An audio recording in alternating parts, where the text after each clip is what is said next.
제목은 찬송의 아레나. 잠깐 쉬었다가 도피성. 이 제목이 뜻하는 게 뭐죠? 도피성을 찬송의 아레나라고 본 것이죠. 아레나가 뭐죠? 아레나? 아레나 요즘 많이 쓰는 말이죠. 아레나.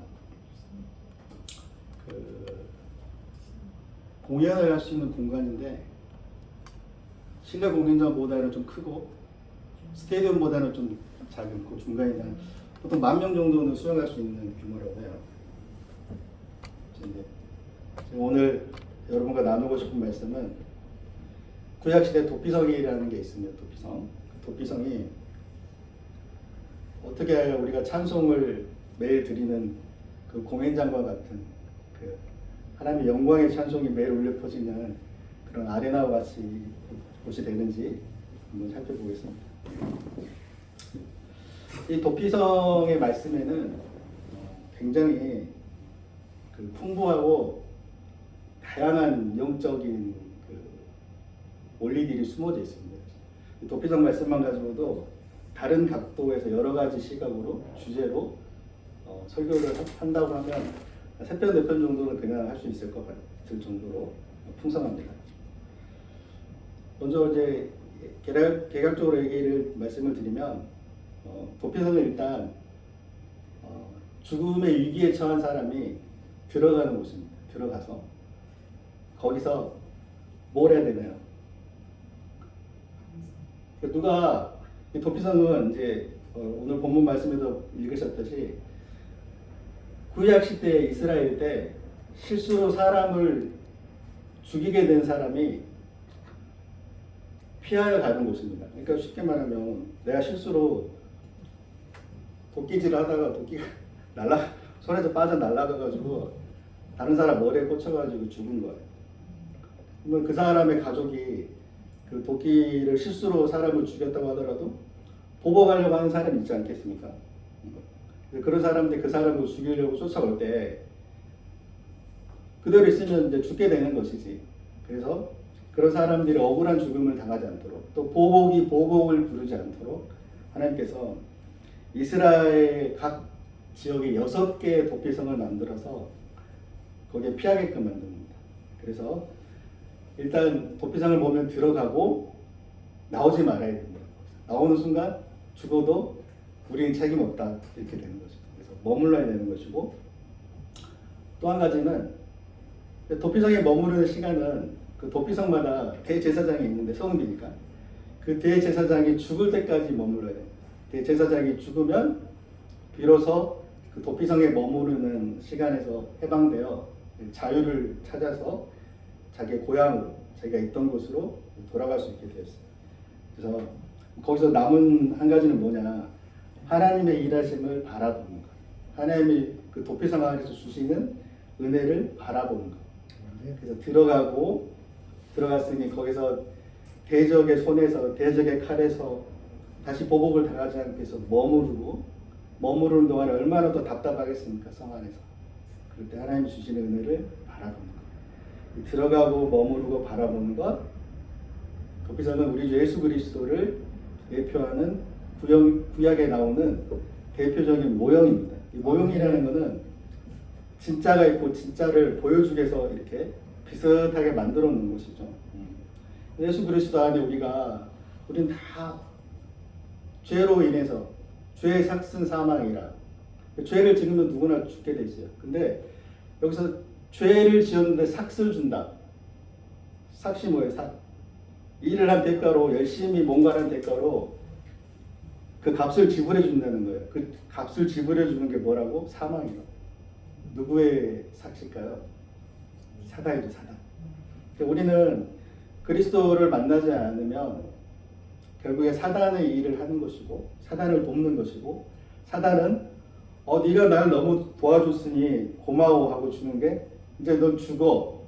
여기서 죽음은 육신적인 죽음을 얘기하는 게 아닙니다. 왜냐하면 구원받은 사람이나 구원받지 않는 사람이나 다 누구나 한 번은 죽기 때문에 여기서 말하는 사망은 두 번째 사망으로 영원한 죽음.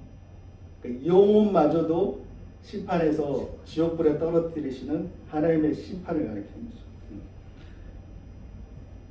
그래서 그 둘째 사망으로부터 우리를 보여주시는 도피성 대신 예수 그리스도. 그래서 예수님만에 우리가 연합돼서 들어가고 그 안에 머무를 때 거기서 일어나는 하나님이 우리를 위해서 하는 일하심. 때론 그 일하심이 정말 눈에 보이지 않고 전혀 변화가 없는 것 같고 또 나에게는 아무런 상관이 없을 것 같이 보이지만 거기에 있는 하나님의 은혜를 바라보고 참고 인내하며 가는 것.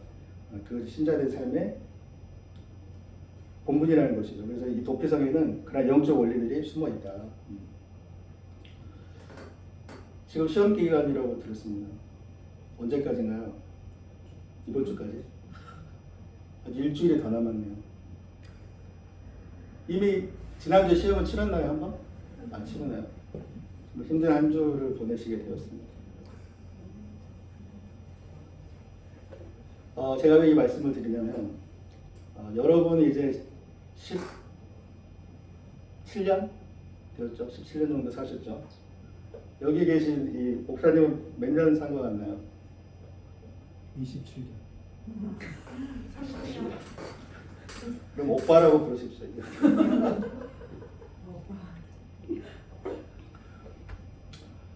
좀 젊습니다 아직.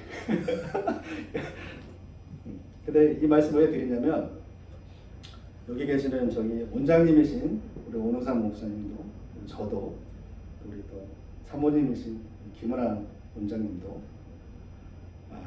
다 너무나 힘든 삶을 살고 있다는 것입니다. 지금 이 기말고사를 넘으면 또 2학기에 중간과 기말이 있고 그 시험을 넘으면 또 있고 또 취업이 있고 또 결혼을 하기 위해서는 또 시댁의 그 가자미 같은 눈을 또 통과해야 됩니다. 너 이 결혼 나는 반대다. 결혼하면 너 사회생활 할 거니? 어머니 저는 집에서 아내를 우리 아들만 개고생하게 생겼네. 이렇게 말하는 시대. 그래서 우리는 오늘 이 도피성처럼 다 우리는 인생의 도망자라는 거예요. 우리를 향해서 몰려드는 그 많은 삶의 문제들, 그 삶의 문제들을 그 당시 구약시대 사람들은 하나님께서 현실의 문제들로 보여줬다는 거죠. 현실의 문제들. 뭐 농사짓다가 실수로 다른 사람 죽일 수도 있고 다치게 할 수도 있고 뭐 많지 않겠습니까? 우리도 또 우리 삶의 현대인의 삶에서도 실수로 무슨 실수를 저지르지 않습니까? 그럴 때 그런 도피성을 하나님께 마련해 주셨다는 거예요. 도피성에 대해서 간단히 설명을 드리면 이스라엘 지도가 지중해 해안에 이렇게 초승달처럼 이렇게 되어 있습니다. 초승달과 금음달의 차이를 아시나요?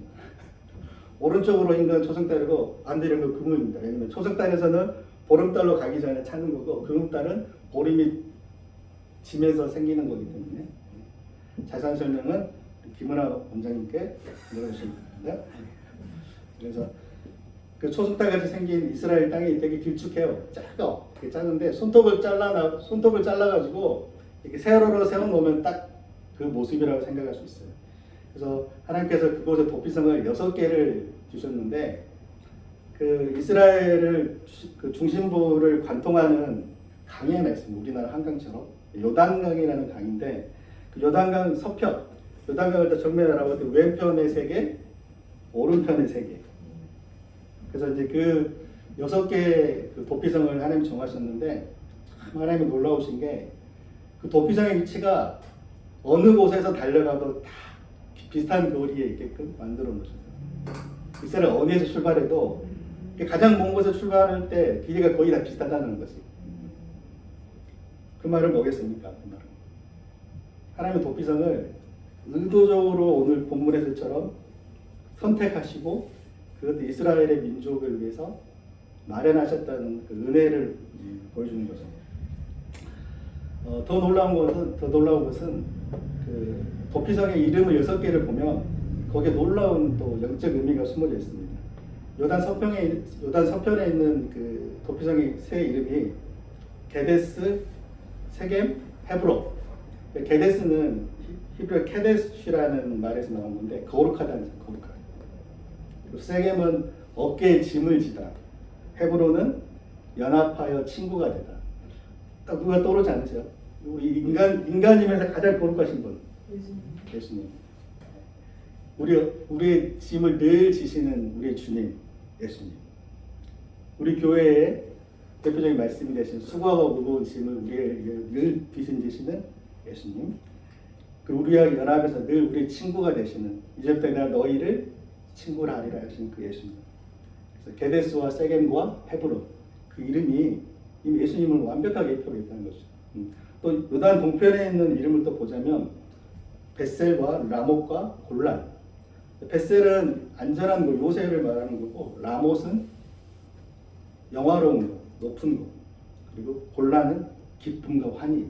그러니까 예수 그리스도 안에 들어간 도피성은 세상의 어떤 위험과 창수, 그 홍수가 들이칠 수 없는 가장 높은 곳이고, 거기에는 항상 하나님의 영화가 있고 우리의 영화가 있고, 거기에는 궁극적으로 성도의 기쁨과 환희가 있는 곳이다.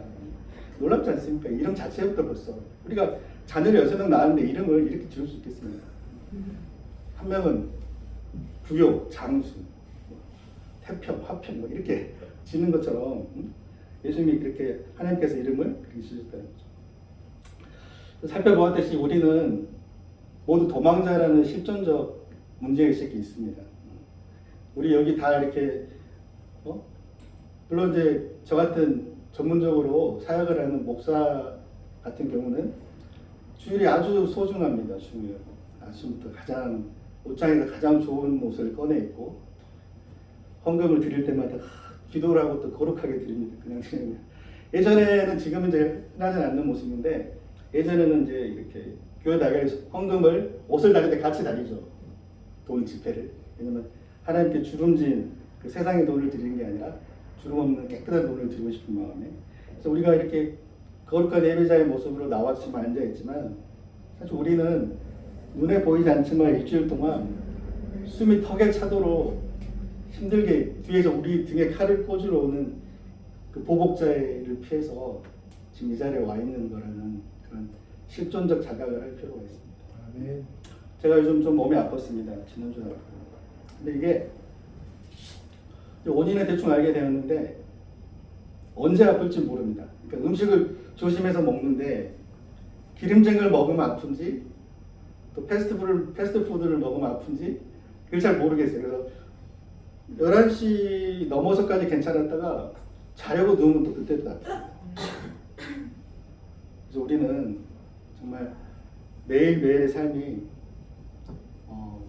하나님의 은혜로 이게 유지되고 있다는 것을 정말 느낍니다. 하나님이 거기서 정말 저에게 또 여러분들에게 그 일의 형편을, 지금 내가 볼 때는 이 일이 정말 망하게 됐어, 정말 힘들게 됐는데 꼬여가지고, 근데 여기서 조금만 더 하나님이 은혜를 베푸지 않으시면 그 일이 더 큰 일을 만들고 그 일이 결국에는 나의 모든 삶을 다 집어삼키는 그런 일이 될 거라는 거죠.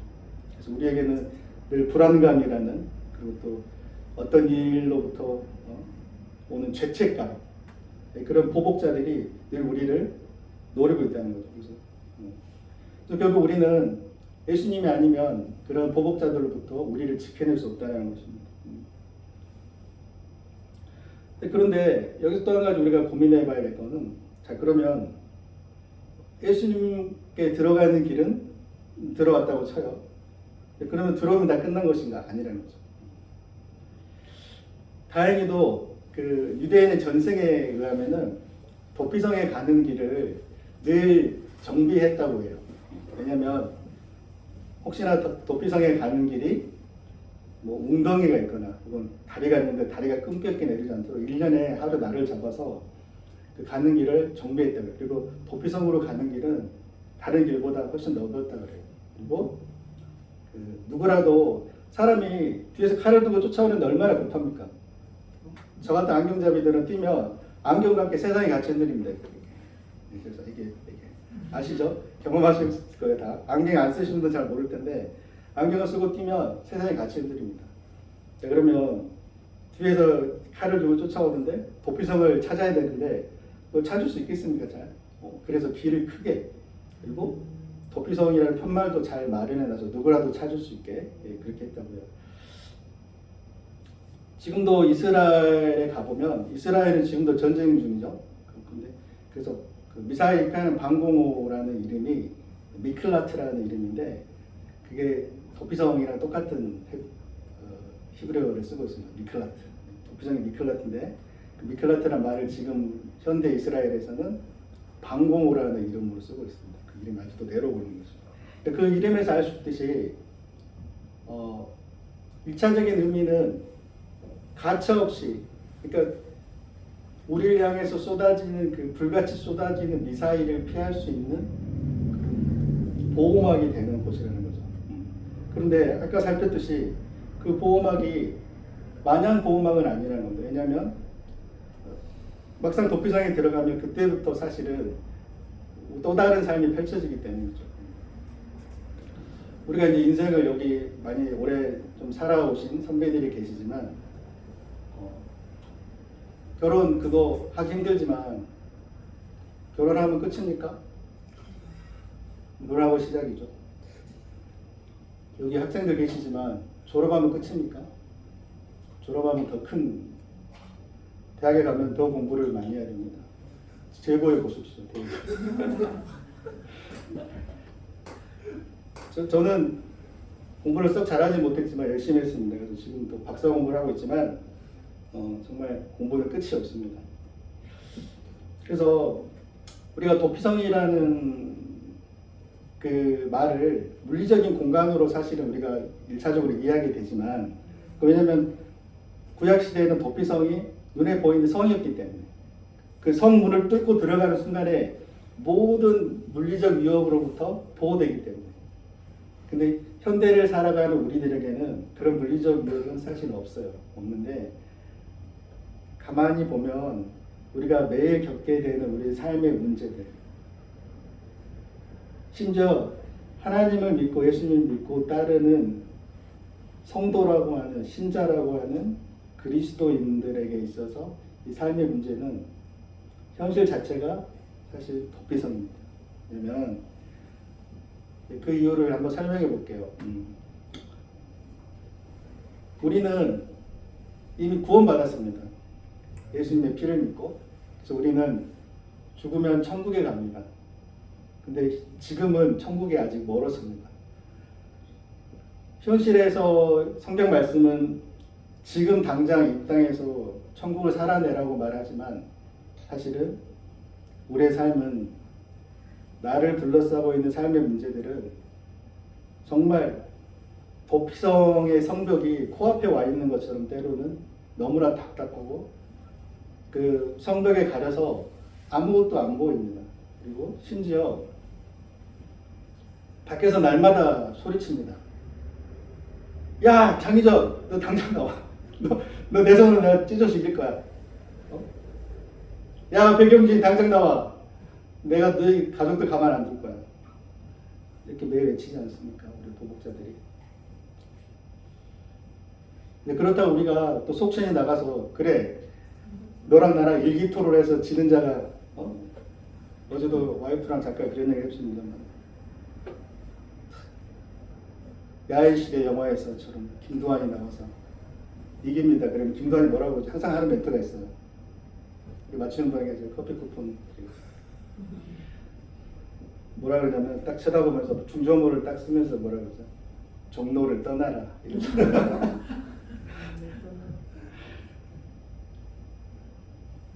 그러니까 우리가 속션이 뭐 능력이 있어가지고 도피성을 나가서 적들을 다 해결한 다음에 일상으로 돌아갈 수 있는 그런 게 아니에요. 우리는 도피성을 떠나는 순간 죽음이라는 현실적인 죽음과 또 진짜 영적인 죽음, 영원한 형벌이라는. 그래서 우리는 예수님께 붙잡힌 자들이에요, 사실은. 도피성을 떠날 수가 없어요. 왜냐하면 너무 무서워. 막상 떠나보고 싶고 내가 나가서 모든 문제를 해결해서 예수님 잠깐 나가서 제가 해결하고 들어오겠습니다 할 수 있지만 그럴 수가 없어요. 능력이 안 돼요. 그래서 늘 그 안에서 머무르기만 합니다. 그래서 이 도피성 안에서 머무름의 삶이라고 하는 것이 사실은 우리는 도피성 자체가 주는 그 회피라는, 도피라는 그 수동적이고 부정적인 의미 때문에 그 도피성을 많이 바라보지만, 사실은 도피성으로 피한다는 것은 궁극적으로 우리의 큰 인생, 먼 인생, 또 우리 당장 당면한 문제들이 어느 정도 해결되고 추스려지고 났을 때 도피성에서 그 일들을 들여다봤을 때 돌아보면 도피성에 피한다는 것은 전적으로 하나님께 순종하기 위해서 자발적 순종이었고, 그러니까 결론적으로 하나님께 우리에게 주시는 거죠. 우리는 허겁지겁 피해 돌았지만 하나님께서 결국 우리에게 주시는 것은 은혜의 순종이었고,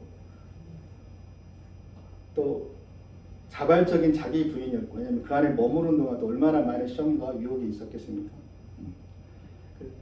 그러니까 하나님께서는 우리가 어떤 긍정적인 뜻을 갖고 행하지 않더라도 하나님께서 우리에게 돌이켜서 그 일이 다 해결되고 난 이후에 너의 순종으로 내가 너를 기쁘게 받았다라는 그런 말씀을 주시는 분입니다. 은혜의 하나님이시죠.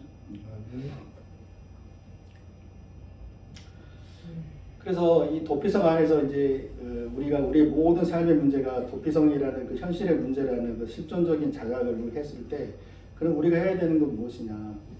우리는 그 안에 머물면서 그리스도 안에 머문다는 것이 늘 어렵고 힘들고 우리에게 아무런 능력도 주어지지 않고 또 우리를 헤아려는 사람들밖에 없어요. 사실 주변. 우리를 대단하게 생각하는 사람이 없어요. 요즘에 뭐 목사라는 성직자라는 개념이 그 이름이 주는 무게감이 사실 사회적으로 없죠. 거의 없어요. 요즘은 뭐 심한 말이 있지 않습니까? 먹사라고 하는 그런 말이 있지 않겠습니까? 근데 그 도피성 안에서 우리가 해야 될 것은 하나님의 일하심을 바라보는 것입니다. 하나님의 일하심. 그러니까 우리가 거기서 할 수 있는 것은 그저 그냥 머무르는 것이죠.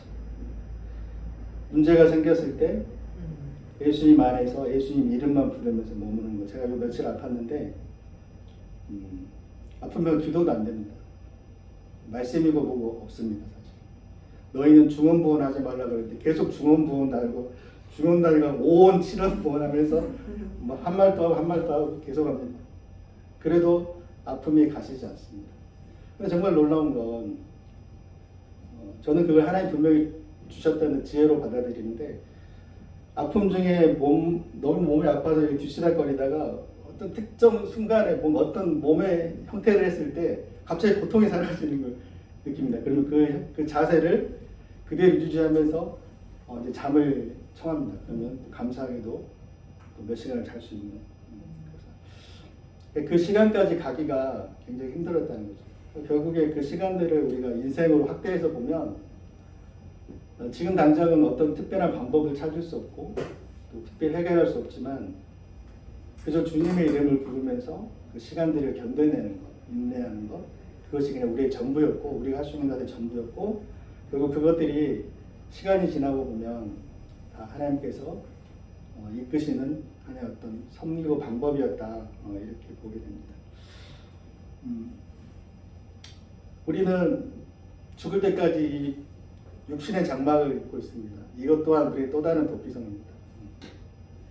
우리가 육신의 장막을 입고 있기 때문에 삶의 문제가 우리에게 더 힘듭니다. 여기 있는 그 청년들의 아버지는 아침 일찍 나가서 가족들을 생계를 위해서 모든 삶을 내려놓고 또 일을 하시고, 어머니도 마찬가지고, 그런 모든 삶의 문제들이 결국에는 우리의 모든 것들을 다 위협하는 것이지만, 이런 무거운 책임감들 앞에서 우리가 할 수 있는 것은 우리의 능동적인 어떤 능력이나 행함이 아니라 그리스도 안에 머무르는 그 머무름이어야 되는 거죠. 그 뛰쳐나가고 싶은 유혹과 또 지겨움들, 얼마나 또 그 안에 갇혀있으면 지겹겠습니까? 그 지겨움들을 참으면서 자기를 부인하면서 머무르는 거죠.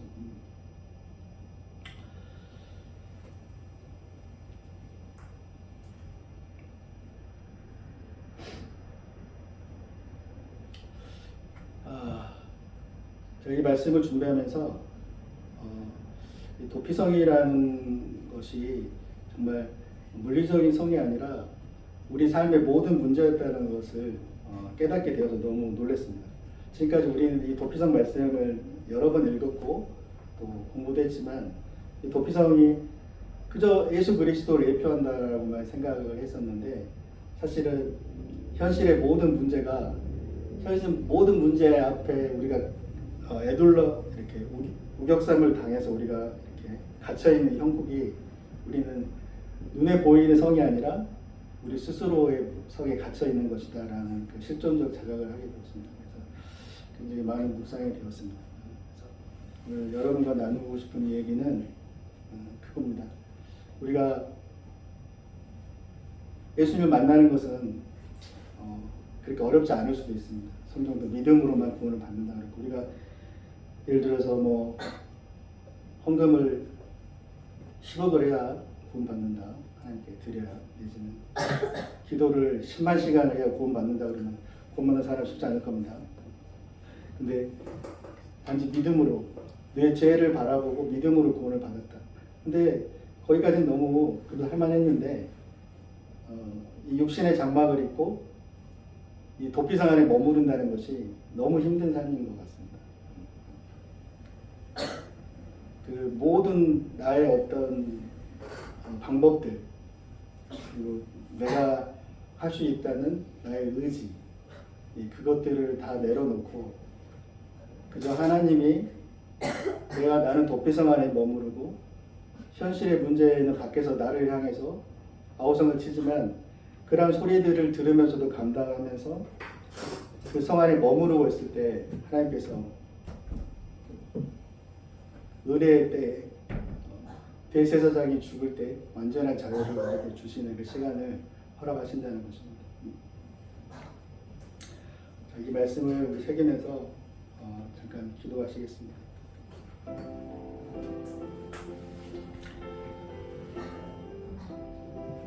아버지 하나님, 오늘 또 우리는 숨이 턱에 차도록 도망치다가 이 자리에 주저앉은 도망자들입니다. 일주일 동안 그 치열한 삶의 무게를 버텨내느라 참 고생이 많았던 우리들을 위로하여 주시옵소서. 우리를 불안하게 만드는 현실의 그 거대한 벽 앞에서 도피성을 찾고 있는 우리 사랑하는 청년들의 손을 잡아주시고, 우리 장년들의 그 무게와 인생의 무게와 책임을 주님 책임져 주시옵소서. 무엇보다 우리 지체 가운데 아프고 연약한 자녀를 매일 밤 안고 눈물을 흘리며 또 스스로 내 잘못은 내가 하나님 앞에 그릇 행하여 내가 징계를 받는 건 아닐까, 그 자책감에 그 무서운 보복자에게 쫓기는 귀한, 그리고 또 부모들에게 주님 그 마음을 위로하여 주시고 그 삶의 십자가의 무게를 주님 감당할 수 있도록 늘 붙들어 주시옵소서. 우리 현실의 삶 가운데 모든 문제가 주님 우리를 감싸고 우리를 힘들게 합니다. 그러나 주님, 우리가 오직 주님 안에 머물렀을 때 주님께서 너의 잘못이 아니고 내 품으로 살아왔다 라고 말씀하시는 그 음성을, 그 사랑의 음성을 저희가 듣고 그 양 목자의 음성을 듣는 양의 마음으로 주님 늘 울타리에 머무르며 오직 주님의 음성만을 쫓아 살 수 있도록 주님 인도하여 주시옵소서. 하나님 말씀하신 것처럼 그리스도 예수 안에 있는 우리에게는 결코 정죄함이 없다고 말씀하셨습니다. 우리가 그 말씀을 우리가 믿음으로 또 고백하고, 우리가 마주한 현실이 여전히 좁은 성벽처럼 답답하고 너무 무겁지만 주님 십자가에서 그 모든 것들을 다 역전시키시고 죽으셔서 그 모든 것들을 없이 하신 그 우리 주 예수 그리스도의 사랑을 우리가 오직 의지하고 우리의 고집과 우리의 방법과 우리의 의지를 내려놓고 주님이라는 그 온전한 울타리 안에서 우리가 더 온전하게 살아갈 수 있도록 주님 우리에게 지혜를 주시고, 또 하나님의 일하심을 매일 바라봄으로 그것이 우리에게 최후 승리가 되는 그 인생의 참 지혜를 깨달아 알게 주시옵소서. 우리 영원한 도피성 되시는 우리 예수 그리스도 이름으로 기도합니다. 아멘.